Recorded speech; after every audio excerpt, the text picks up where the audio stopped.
I watched my mother's hand hover over the transfer funds button on her laptop screen, and for a split second, I considered stopping her. But then I remembered the hospital room, the beeping machines, the taste of blood in my mouth, and I stayed silent. There, Mom said, clicking the button with a satisfied smile. All $127,000 transferred to Melissa's account. She'll need it for Stanford's expenses. My sister Melissa squealed and threw her arms around Mom. Thank you. Thank you. I promise I'll make you so proud. Dad looked up from his newspaper, barely interested. Good. At least one of our daughters will make something of herself. They didn't know I was watching from the doorway. They didn't know that 3 weeks ago, I'd received my acceptance letter from Harvard. Full scholarship, full ride, everything paid for. And they definitely didn't know that in my previous life, this exact scene had played out differently. Much, much differently. In my previous life, I had fought them. I had screamed, cried, threatened to call the police. That money was mine. Money my grandmother had left specifically for my education in her will. The trust had been set up to release the funds on my 18th birthday, which had been yesterday. And my mother, as the trustee, had just stolen every penny. In my previous life, that fight had ended with me dead. I had been so angry, so desperate, that I'd run out of the house in tears. I hadn't seen the truck. The driver said I'd run right into traffic without looking. I died on the pavement, watching the blurry shapes of my family standing on the sidewalk. My mother had been crying, but I'd heard her whisper to my father, "At least Melissa's college is secured now." Those were the last words I heard before everything went black. Then I woke up in my 16-year-old body 2 years before my death, with every memory of my previous life intact. Now, watching the same scene unfold, I felt nothing but cold satisfaction. Let them take the money. Let them think they'd won. They had no idea what was coming. I had always been the invisible daughter. My twin sister Melissa and I were born 11 minutes apart, but you'd think we were from different planets. She was the golden child, beautiful, charismatic, popular. I was the spare, the afterthought, the one who existed in her shadow. Mom had wanted only one child. She'd planned for only one child. My unexpected arrival had, in her words, complicated everything. While pregnant, she'd decorated a single nursery, picked a single name, dreamed of a single perfect daughter. When the ultrasound revealed twins, she'd cried for a week. She never let me forget it. From my earliest memories, the difference in treatment was stark. Melissa got the bigger bedroom, the nicer clothes, the best cuts of meat at dinner. I got hand-me-downs and leftovers. Melissa's birthday parties were grand affairs with ponies and magicians. Mine were quiet family dinners where everyone spent the evening talking about Melissa anyway. When we were 7, I won the school science fair with a project about plant growth. Mom forgot to come to the ceremony. She was at Melissa's dance recital, where my sister had fumbled through a routine and come in 5th place. That night, our living room wall was decorated with photos of Melissa in her tutu. My blue ribbon went in a drawer. Dad was worse in some ways. He wasn't cruel like Mom, he was simply absent. He worked long hours as a corporate lawyer and came home too tired to notice he had 2 daughters. When he did pay attention, it was always to Melissa. He went to all her soccer games, helped her with homework, taught her to drive. For me, he had vague nods and distant pats on the head. The only person who ever saw me was Grandma Rose, my father's mother. Grandma Rose was a force of nature, a self-made millionaire who'd built a real estate empire from nothing. She'd grown up poor, put herself through college, and spent her life proving that women could do anything men could do. She had no patience for weakness, but infinite patience for hard work. She saw something in me that no one else did. "You have fire, little one," she told me once when I was 12. We were in her study, and she was teaching me about compound interest. "Your sister has everything handed to her, but you have hunger. That's worth more than beauty or charm. Never forget that." Grandma Rose invested in my education in ways my parents never did. She hired tutors, bought me books, took me to museums and lectures. She taught me about business, about money, about power. "Education is armor," she said. "No one can take it from you. No one can steal it. Build your mind, and you'll be unstoppable." When I was 14, Grandma Rose died of a heart attack. At the funeral, Mom and Dad stood stone-faced while Melissa cried theatrical tears. I couldn't cry at all. The grief was too big, too heavy. The will reading happened a week later. Grandma Rose had left most of her estate to charity, but she'd set up a trust fund for me. $127,000 to be released on my 18th birthday, specifically for my college education. I remember Mom's face going white when the lawyer read that part. Dad had looked confused, then annoyed. Why her? Melissa had asked. What about me? The lawyer had adjusted his glasses. Mrs. Rose was quite specific. She stated that Melissa had sufficient family support while he'd consulted the documents. While my granddaughter, who shares my name, would need this to build her future. My middle name was Rose. Grandma had named me herself, overriding my mother's objections. After that day, things got worse at home. Much worse. In my previous life, I had endured their resentment for 4 years. Mom found subtle ways to punish me, forgetting to buy me lunch supplies, accidentally giving away my belongings, signing me up for activities I hated while refusing to fund the ones I loved. Melissa became openly hostile, spreading rumors at school, sabotaging my friendships, even hiding my homework so I'd fail assignments. Dad just let it happen. The few times I tried to talk to him, he'd wave me off. Your mother is just stressed, he'd say. Be the bigger person. I had tried to be the bigger person. I studied hard, kept my head down, survived. I'd gotten perfect grades, scored in the 99th percentile on my SATs, joined every academic club I could find. I'd applied to 15 colleges, hoping for scholarships that would let me escape. In my previous life, I'd gotten some acceptances with partial scholarships. Good schools, but nothing that would cover everything. I'd been desperate for Grandma's money. It was the difference between a state school with debt and a dream school that would change my life. That's why when Mom transferred it all to Melissa 3 days after my 18th birthday in my previous life, I had lost my mind. That's why I'd run into traffic. That's why I'd died. But this time, I knew what was coming. This time, I had 2 years to prepare. This time, I was going to win. The morning after my rebirth, I'd woken up in my 16-year-old body and immediately started planning. First, I made myself invisible. I stopped fighting with Melissa, stopped trying to win Mom's approval, stopped seeking Dad's attention. I became the perfect ghost daughter, quiet, obedient, unremarkable. They thought I'd finally accepted my place. They had no idea I was plotting. Second, I documented everything. Every time Mom forgot to pick me up from school and I had to walk home in the rain while Melissa got driven. Every time Dad paid for Melissa's ski trip but told me we couldn't afford my debate club fees. Every dismissive comment, every eye roll, every moment of casual cruelty. I kept a detailed journal, dated and specific. Third, I studied. Not just school subjects, I studied them. I learned their patterns, their weaknesses, their secrets. I noticed that Mom hid her credit card statements from Dad. I noticed that Melissa cheated on her exams. I noticed that Dad had a work email he thought was private. And fourth, I planned for Harvard. In my previous life, I'd applied to Harvard on a whim, never really believing I'd get in. But I had gotten in, with a rejection for financial aid that had made attendance impossible without Grandma's money. This time, I knew exactly what Harvard wanted to see. I spent 2 years crafting the perfect application. I started a nonprofit tutoring program for underprivileged kids.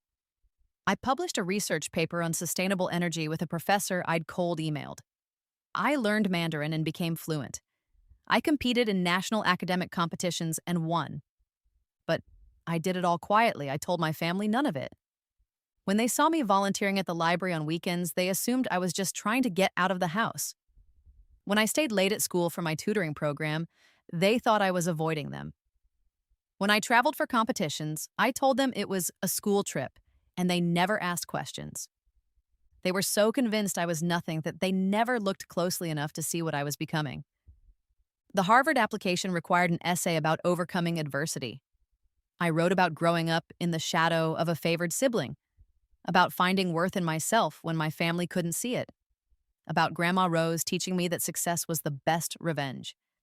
I poured my soul onto those pages. The acceptance letter came in December of my senior year, just after my 18th birthday. Full scholarship, full ride. Room, board, books, everything. The admissions officer had even called me personally to say I was one of the strongest applicants they'd seen in years. I'd cried reading that letter, but they were tears of triumph, not joy. I'd hidden it immediately along with all my other acceptance letters. Stanford had offered a full scholarship too. So had Yale, Princeton, and MIT. I'd had my pick of the best schools in the world, and I'd chosen Harvard. In my previous life, I'd never gotten these offers. My applications had been good, but not extraordinary. The difference? 2 years of focused preparation, armed with the knowledge of what had gone wrong before. I'd also made one other crucial change. I'd applied for the trust fund early release. Grandma's will had a provision that if I could prove college acceptance before my 18th birthday, the money could be released up to 6 months early. My family didn't know about that clause because they'd never bothered to read the full will. I had all the paperwork ready. The day after my 18th birthday, when the money was officially mine, I was going to transfer it all to an account they couldn't touch before Mom could steal it. But then I'd had a better idea. Why save the money when I could use it to destroy them? I'd spent weeks wrestling with the decision. Part of me wanted to just take the money and run. Go to Harvard, cut all ties, live my life. But every time I thought about letting them get away with everything, every moment of neglect, every cruel word, every time they'd chosen Melissa over me, the rage would bubble up again. They needed to pay, and I needed them to know they'd lost. So I let Mom take the money, just like she had in my previous life. I let her think she'd gotten away with it. I let Melissa celebrate, and then I set my trap. The morning after the transfer, I came downstairs with my backpack and a carefully neutral expression. "Morning," I said quietly. Mom was making Melissa's favorite breakfast, chocolate chip pancakes. She barely glanced at me. "There's cereal in the pantry." "That's okay, I'm not hungry." I poured myself coffee. "Hey, Mom, I need to talk to you about something." She was focused on flipping pancakes. "I checked my bank account yesterday. Grandma's trust fund money. It's gone." She stiffened just for a second. Then she turned to me with a bright, false smile. "Oh, honey, I've been meaning to talk to you about that. There was a complication with the trust. Some tax issues. The money had to be temporarily moved to another account for processing." It was the same lie she'd told in my previous life. I'd believed it then, for about 6 hours until I'd accessed the account statements online. "Oh," I said, making my voice small and worried. "When will it be back?" "Soon," Mom said smoothly. "Don't worry about it. You know I'd never let anything happen to your college fund." Melissa walked in, fresh from the shower, glowing with victory. "Morning, loser," she said cheerfully, ruffling my hair like I was a pet. I moved away from her touch. "Congratulations on Stanford, by the way. That's amazing." She preened. I know, right? I'm going to have the best time. Mom and Dad are already planning my dorm setup. We're thinking pink and gold theme." "Sounds perfect for you," I said honestly. In my previous life, Melissa had partied her way through freshman year and flunked out by Christmas. She'd come home in disgrace, and Mom had spent years making excuses for her.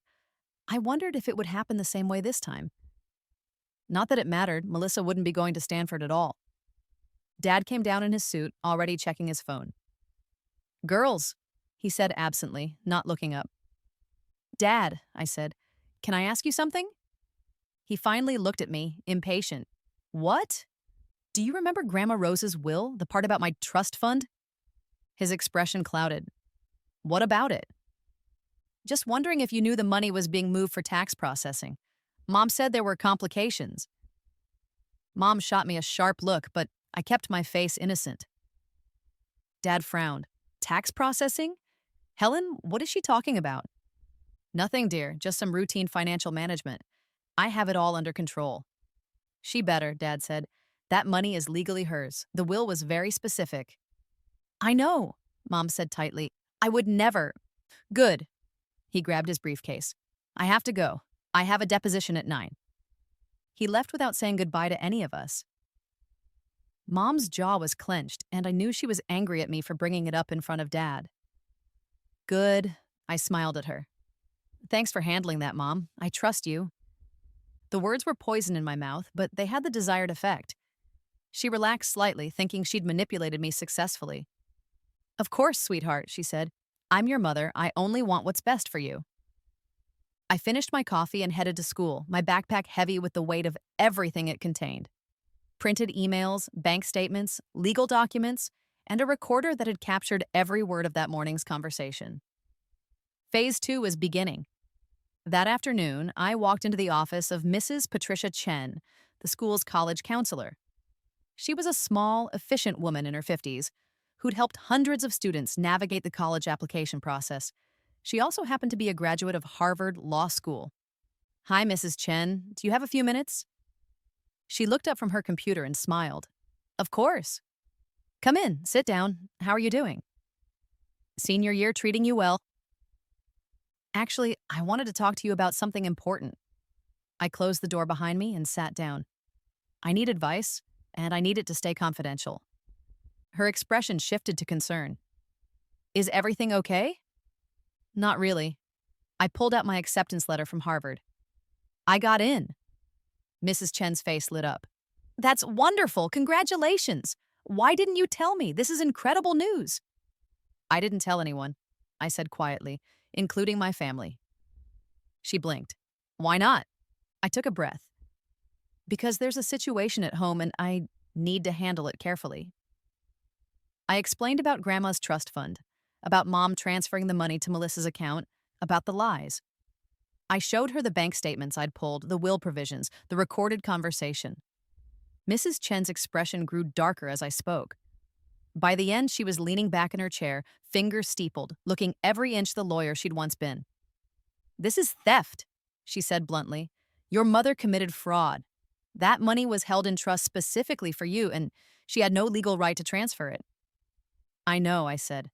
But here's the thing. I don't need it. Harvard gave me a full scholarship. I'm completely covered. I pulled out that letter too. Mrs. Chen read it, and I watched her expression soften with pride. This is remarkable. One of the best financial aid packages I've ever seen. You must have had an extraordinary application. I worked hard, I said simply. But now I have a choice to make.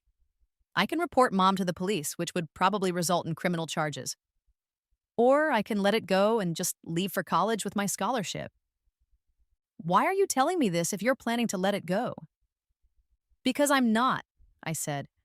I'm going to destroy her. But I need to do it the right way, legally, completely. I need her to lose everything, and I need to make sure it sticks. And I need advice from someone who understands both the law and college admissions. Mrs. Chen studied me for a long moment. You're 18 now, correct? As of yesterday. Then you're an adult, and what you choose to do with this information is your decision. But I want to make sure you understand the implications. She leaned forward. If you pursue this legally, it will tear your family apart. Your mother could face criminal charges. Your father might be implicated as well, depending on what he knew. Your sister would lose her college funding. I know, I said. That's what I want. Why? Mrs. Chen asked gently. I've known you for 3 years. You're not a vindictive person. This isn't like you. I looked at her steadily. They've spent my entire life making me feel worthless. They've neglected me, dismissed me, chosen my sister over me in every possible way. The only person who ever valued me was my grandmother. And she's gone.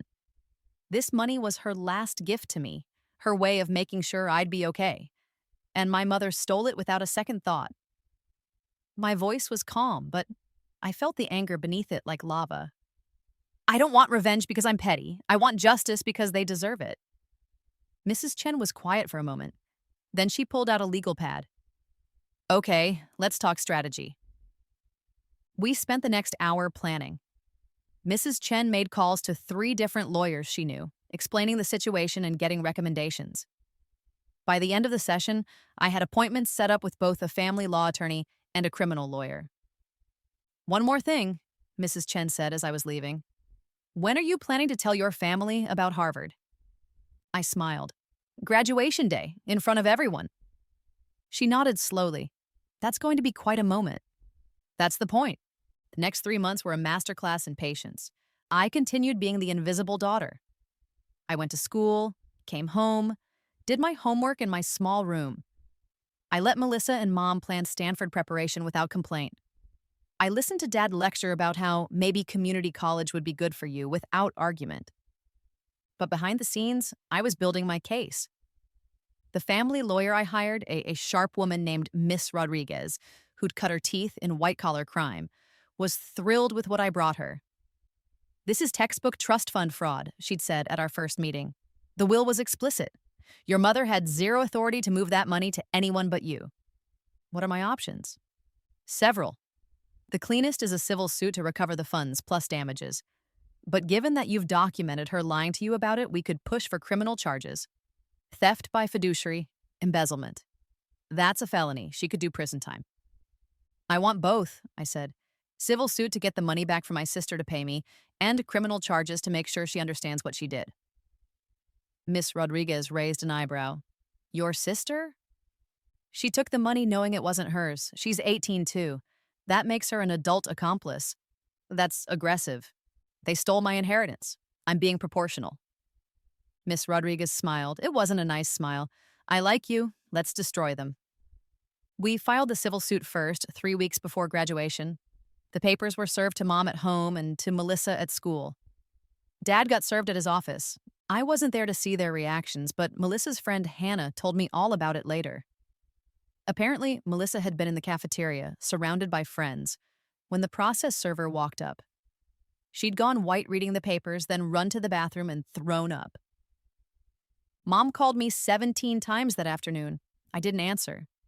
When I got home, she was waiting in the living room with Dad and Melissa, all of them looking shell-shocked. "What the hell is this?" Mom demanded, waving the papers. I set down my backpack carefully. "It's a lawsuit. You stole my inheritance, so I'm suing to get it back." "Stole?" Mom's voice went shrill. "I'm your mother. I was managing—" "You were stealing," I interrupted. "Grandma's will specifically designated that money for my education. You transferred it to Melissa's account 3 days after it became legally mine. That's theft." Dad was rubbing his temples. "This is ridiculous. We're family. We can work this out." "No," I said simply. "We can't. You've made it very clear that I'm not really part of this family, so now we'll let the courts decide who gets Grandma's money." "You ungrateful little—" Mom started forward, and for a moment I thought she might hit me. Dad grabbed her arm. "Helen, don't—" Melissa was crying. "I didn't know. Mom said it was okay. She said there was enough money for both of us." I looked at her coldly. "You knew it was my trust fund. You knew Grandma left it specifically for me. You took it anyway." "I didn't think you'd care," Melissa wailed. "You never even mentioned college. I thought you weren't going." "That's because you never asked," I said. "None of you ever asked what I was planning. You just assumed I was nobody." "So what? This is revenge?" Dad's voice was harsh. "You're going to destroy your own family over money?" "No," I said. "I'm holding you accountable for theft. There's a difference." I went upstairs to my room and locked the door.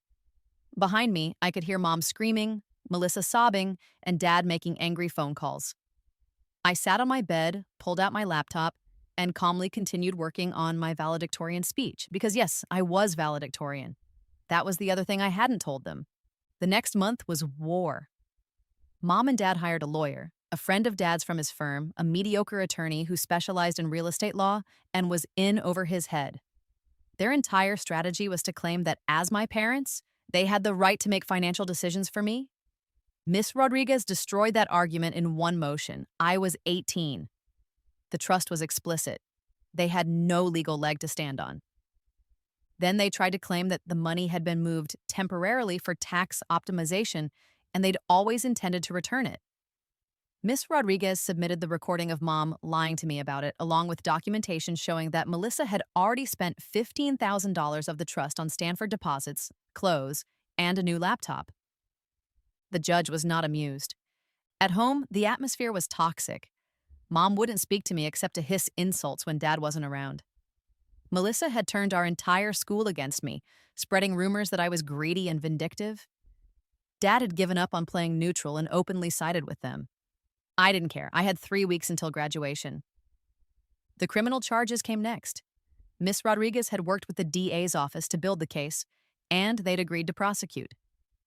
The day Mom got arrested was one of the best days of my life. I was at school when it happened, but Dad called me screaming, "Your mother is in jail. Are you happy now?" "Yes," I said calmly, and hung up. She was released on bail the same day, but the damage was done. The neighbors had seen the police car. Dad's law firm had heard about it. The country club where Mom played tennis was buzzing with gossip. Their reputation, the thing Mom had cared about more than anything, was destroyed. Melissa came to my room one night, a week before graduation. She looked terrible, eyes red, face puffy from crying. "Please," she whispered, "please drop this. I'll give back the money. All of it. I'll withdraw from Stanford, whatever you want. Just please don't send Mom to prison." I looked at my sister, and for a moment I felt something like pity. She'd been Mom's golden child, but she'd also been Mom's puppet. She'd never had to think for herself, never had to work hard, never had to be anything but beautiful and charming. But then I remembered every time she'd made fun of me in front of her friends. Every time she'd accidentally ruined something of mine. Every time she'd watched Mom mistreat me and done nothing. "No," I said. She stared at me. "What?" "I'm not dropping anything. You all made your choices. Now you live with the consequences." "But we're family." "No," I said coldly. "We're related. That's not the same thing." She left sobbing. I felt nothing. Graduation day arrived sunny and perfect. I woke up early, put on my white dress under my graduation gown, and did my makeup carefully. Today was the day I'd been planning for, the day everything came together. The ceremony was held in the football stadium. All the seniors sat on the field in rows, facing the stage where the administration and school board sat. Behind us, in the bleachers, were hundreds of parents and family members. My family sat in the front row of the bleachers. Mom looked like she'd aged 5 years in the last month. Dad was grim-faced. Melissa, who wasn't graduating, had been forced to come and looked miserable. The ceremony began with the usual speeches: principal, school board president, class president. Then it was time for the valedictorian speech. "And now," Principal Hayes said, "I'd like to invite our valedictorian to the stage. She's maintained a 4.0 GPA throughout high school, scored a perfect 1,600 on her SATs, and has been accepted to several prestigious universities. Please welcome our top graduate." I stood up from my seat and walked to the stage. The audience clapped politely. I saw confusion on my family's faces. They hadn't known I was valedictorian. They hadn't bothered to ask. I stepped up to the podium and looked out at my classmates, then up at the crowd. I found my family in the front row and smiled. "Good morning," I began. 4 years ago, I started high school as half of a pair. My twin sister and I were supposed to be a matched set, but somewhere along the way, we became opposites. She became the star and I became the shadow. I saw Melissa sink lower in her seat. For most of my high school career, I was invisible. I wasn't the pretty one, the popular one, the one everyone noticed. I was just there. And you know what? That was the best gift I could have been given. I paused, letting that sink in. Because when no one is watching, you're free to become whoever you want to be. You can work harder, reach higher, dream bigger, all without the pressure of expectations or the burden of being someone's idea of perfect. Being invisible taught me that my worth wasn't determined by how others saw me. It was determined by how I saw myself. Mrs. Chen, sitting with the other teachers, was smiling. I learned that I didn't need approval to be excellent. I didn't need validation to achieve. I just needed dedication, discipline, and a clear goal. So while everyone else was focused on social dynamics and popularity contests, I was focused on building something real, my future. I looked directly at my parents. Some people in my life tried to steal that future from me. They thought because I was quiet, I was weak. Because I was overlooked, I was worthless. They took what wasn't theirs and assumed I'd never fight back. My smile sharpened. They were wrong. I could see my mother's face going pale. I'm sharing this because I want every student here today to understand something crucial. You are not defined by how others treat you. You're defined by how you respond. When someone underestimates you, let them. When someone dismisses you, prove them wrong. When someone tries to take what's yours, make them regret it. The mood in the stadium had shifted. People were leaning forward, paying attention. I'm going to Harvard in the fall on a full scholarship. Every penny paid for tuition, room, board, books, everything. I earned that through 4 years of relentless work, and no one can take it from me.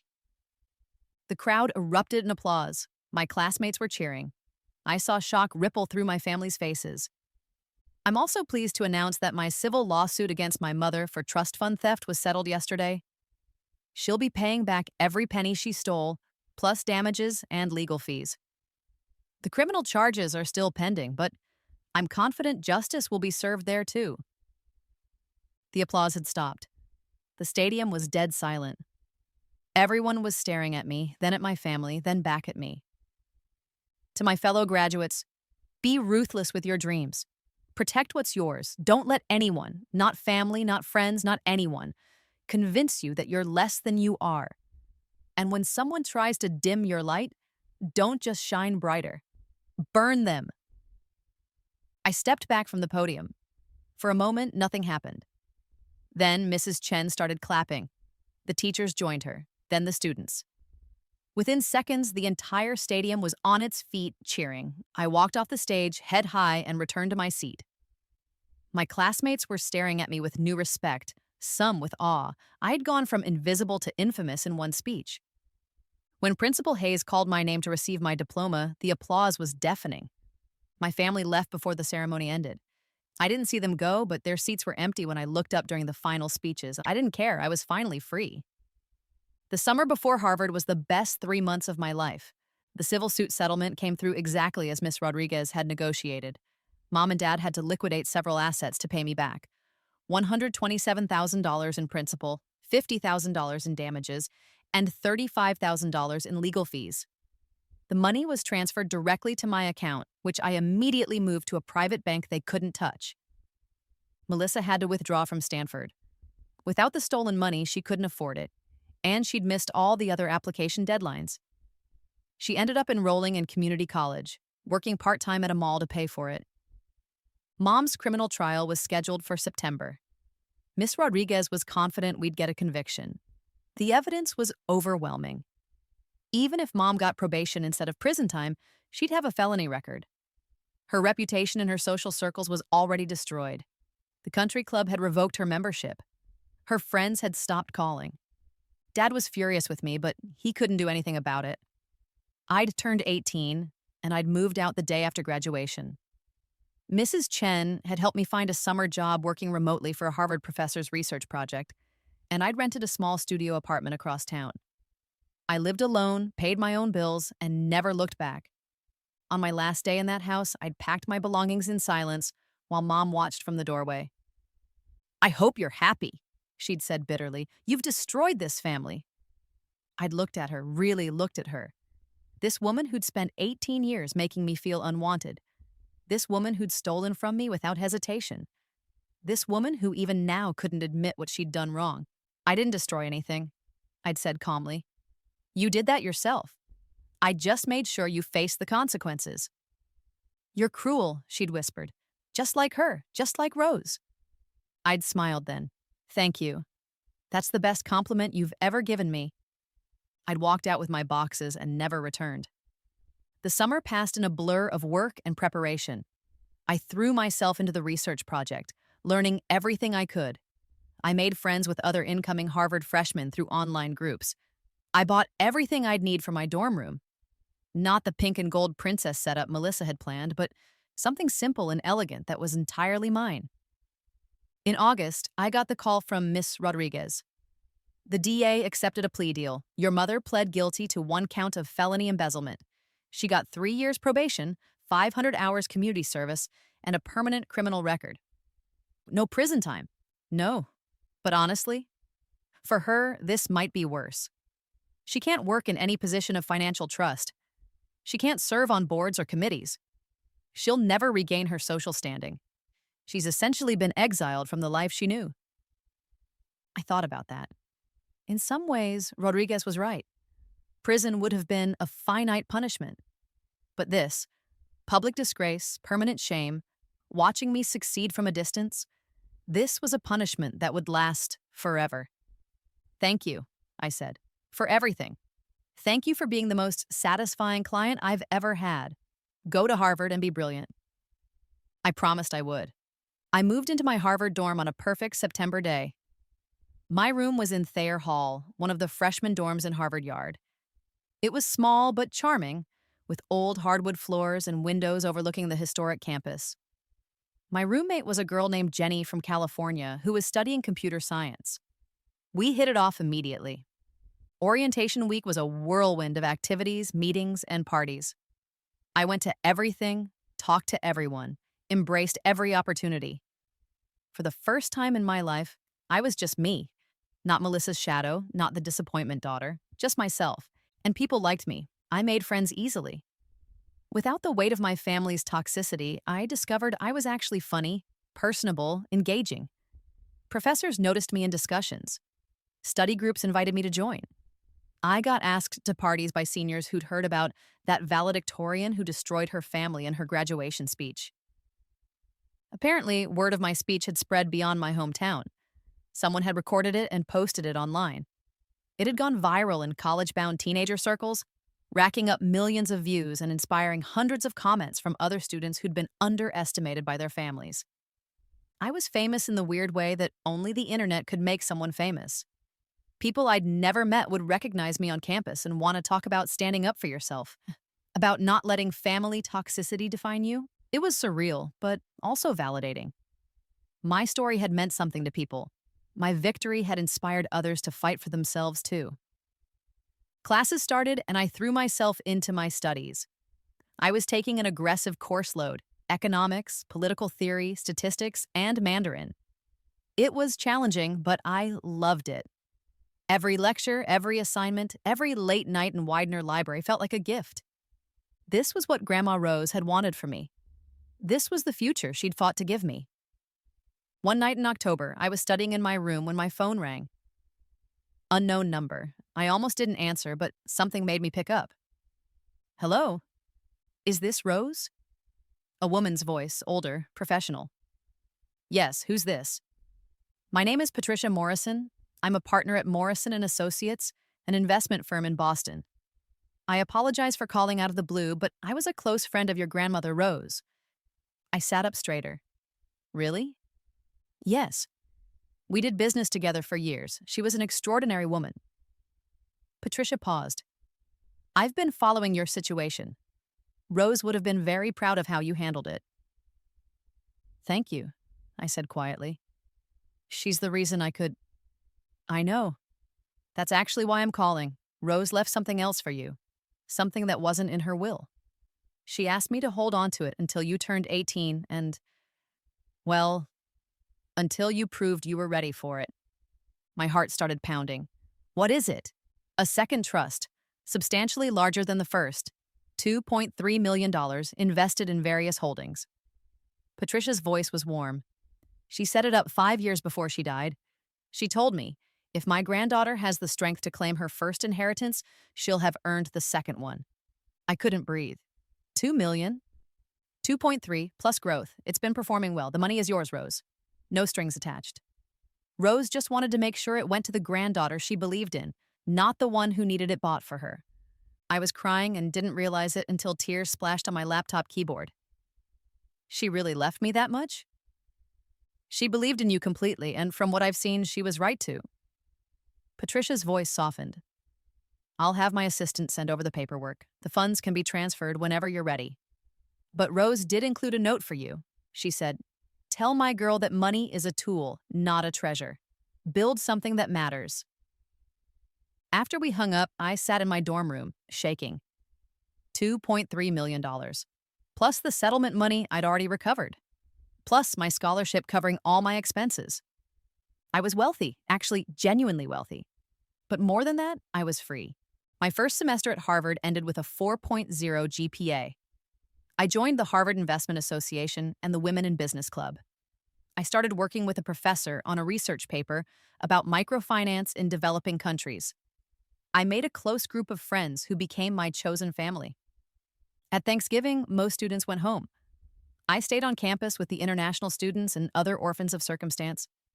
We had dinner together in the dining hall, a potluck of dishes from around the world. It was one of the happiest Thanksgivings I'd ever had. I didn't hear from my family at all. No calls, no texts, no emails. It was like I'd never existed, but I did get an email from Mrs. Chen. She was checking in, making sure I was okay. I told her about my classes, my friends, my plans. I told her about Grandma's second trust, about the research I was doing, about how happy I was. Her response was simple. "You've built an amazing life. Rose would be so proud. I'm proud of you too."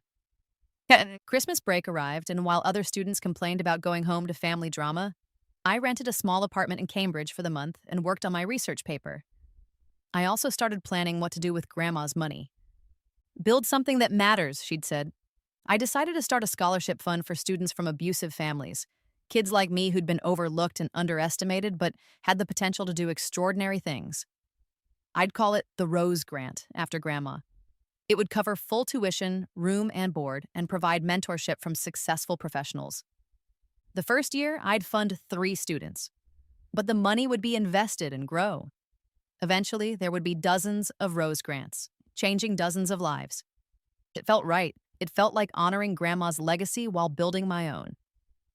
In January of my second semester, I got a letter, paper letter, not email. The return address was my old house. I almost threw it away. But curiosity won. Inside was a short note in Melissa's handwriting. "I'm sorry for everything. You were right about all of it. Mom and Dad are getting divorced.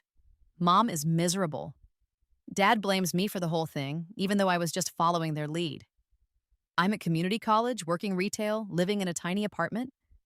It's hard, but I think maybe I needed this.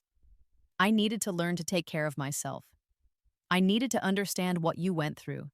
I'm not asking for forgiveness. I don't deserve it. But I wanted you to know that I'm trying to be better. I'm trying to be someone Grandma Rose would have been proud of, even though I know I never will be. I hope Harvard is everything you dreamed it would be. I hope you're happy. Melissa." I read the letter twice, then put it in a drawer. I didn't respond. Maybe someday I would. Maybe someday I'd be ready to forgive her. But not yet. The wounds were still too fresh, and I was still building my new life. For now, it was enough to know that they finally understood what they'd lost. By the end of my freshman year, I'd accomplished more than I'd ever imagined. I'd published my research paper in a prestigious economics journal. I'd won the Freshman Economics Prize. I'd been selected for a competitive summer internship at a venture capital firm in Boston. And I'd officially established the Rose Grant Foundation, with the first 3 recipients selected for the following fall. The scholarship recipients were incredible. A girl from foster care who wanted to study medicine, a boy from an abusive home who'd taught himself coding, and a non-binary student who'd been disowned for coming out but had perfect grades and a passion for environmental law. Grandma would have loved them, and I spent my summer working at the VC firm, learning about startup investing and business development. I made connections with founders and investors. I learned how money moves and power works. I saved every penny of my internship stipend, even though I didn't need to. By my sophomore year, I'd found my path. I was going to study economics and political science, go to business school, and eventually start my own investment firm focused on funding women-led businesses and social enterprises.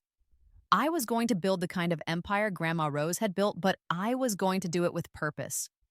I dated a few people, nothing serious, but I learned what I wanted in a partner. Someone who saw me, really saw me. Someone who valued ambition and drive. Someone who understood that love doesn't mean sacrificing your dreams. I made more friends. I traveled during breaks, London, Paris, Tokyo. I learned to cook, started rock climbing, joined an a cappella group. I became fully, completely myself. And every night before I went to bed, I thought about Grandma Rose. I pictured her in her study, teaching me about compound interest and telling me I had fire. I heard her voice, "Build your mind and you'll be unstoppable." I was doing it. I was building everything she'd dreamed for me. In my junior year, I got another letter, this time from Dad. It was longer than Melissa's, full of excuses and justifications. He blamed Mom for the theft, blamed his law firm stress for not being present, Blamed me for not communicating better. He said he wanted to rebuild our relationship and that families should forgive. He didn't apologize. Not really. He just wanted me to absolve him so he could feel better about himself. I threw that letter away without finishing it. Some bridges don't need rebuilding. Some people don't deserve second chances. I'm in my senior year now at Harvard. I'm graduating summa cum laude with dual degrees and multiple job offers from top firms. The Rose Grant Foundation has expanded to fund 10 students per year. I've been accepted to Stanford's MBA program for next fall. Ironically, the school Melissa never got to attend. I'm 22 years old. I'm wealthy, successful, and genuinely happy. I have friends who are like family, mentors who believe in me, and a future that's entirely mine. Sometimes I wonder what my life would have been like if I hadn't been reborn. If I died in that traffic accident and never gotten a second chance. Would Melissa have succeeded at Stanford? Would mom and dad have been happy? Probably not. People who build their happiness on someone else's suffering are never truly happy. But I don't think about them much anymore. They're a chapter of my life that's closed. Last week, I got one final communication from my old life. A Facebook message from a cousin I barely knew, telling me that mom and dad had officially divorced and sold the family house. Mom had moved to a small apartment in another state. Dad had remarried quickly, a younger woman from his office. Melissa had transferred to a state university after 2 years of community college and was doing okay. Just thought you should know, my cousin wrote, in case you cared. I read the message and felt nothing. No satisfaction, no regret, no anger, just indifference. They were strangers now. Their lives had nothing to do with mine. I deleted the message and went back to working on my thesis about impact investing in emerging markets. I had a meeting with my advisor in an hour, then dinner with friends, then a late-night study session for my final exams. My life was full, my future was bright, and I'd built it all myself. On my last day at Harvard, I walked through the yard one more time. It was late May, and everything was green and beautiful. Students were celebrating, saying goodbye, taking endless photos. I stood under a tree and looked up at the red brick buildings, at the iconic gates, at the place that had been my home for 4 years. I thought about the girl who'd arrived here, angry, wounded, determined to prove herself. And I thought about who I'd become, healed, strong, ready for anything. I pulled out my phone and texted Mrs. Chen, who'd become a real friend over the years. Graduating today, thank you for everything. You helped save my life. She responded immediately. You saved yourself. I just showed you the door. I'm proud of you, Rose. Then I opened my photos and found the picture I'd kept all these years. It was from when I was 12, standing with Grandma Rose in her study. She had her arm around me and we were both smiling. Behind us, you could see the shelves of books, the awards on the walls, all the evidence of the empire she'd built. I did it, Grandma, I whispered. I built something that matters, and I'm just getting started. The sun was setting, painting everything gold. I tucked my phone away and started walking toward my future, toward business school, toward my foundation, toward the empire I was going to build. I had my grandmother's fire, I had her wisdom, I had her money, her name, and her legacy. But most importantly, I had myself. And that was everything. Epilogue. 5 years later, I'm sitting in my corner office in Boston, overlooking the harbor. I'm 27 years old, and I'm the founder and CEO of Rose Capital, an investment firm specializing in women-led startups and social enterprises. We've funded 43 companies in the past 3 years. 38 are still operating and growing. We've created over 800 jobs, and we're profitable, very profitable. The Rose Grant Foundation now funds 50 students per year across 10 universities. We've sent kids like me, the overlooked, the underestimated, the abused, to Harvard, MIT, Stanford, and more. 150 students so far, with a 98% graduation rate. I've been featured in Forbes, Fortune, and Bloomberg. I've spoken at conferences around the world. I've built something that matters, just like Grandma Rose told me to. My personal life is good too. I'm engaged to a wonderful man I met at Stanford, a tech entrepreneur who sees me, challenges me, and loves me exactly as I am. We're getting married next spring. I haven't heard from my family in years. I don't look for updates. I don't check their social media. They're not part of my story anymore, but sometimes Late at night when I'm working in my office, I think about that girl who ran into traffic, the one who died angry and defeated, the one who never got to see what she could become. I'm living the life she never got to live. I'm achieving the dreams she thought were impossible. And every day, I make sure it counts. Because this second chance, this rebirth, it wasn't just about revenge. It was about reclaiming my life. It was about proving that I was always worth something, even when no one else could see it.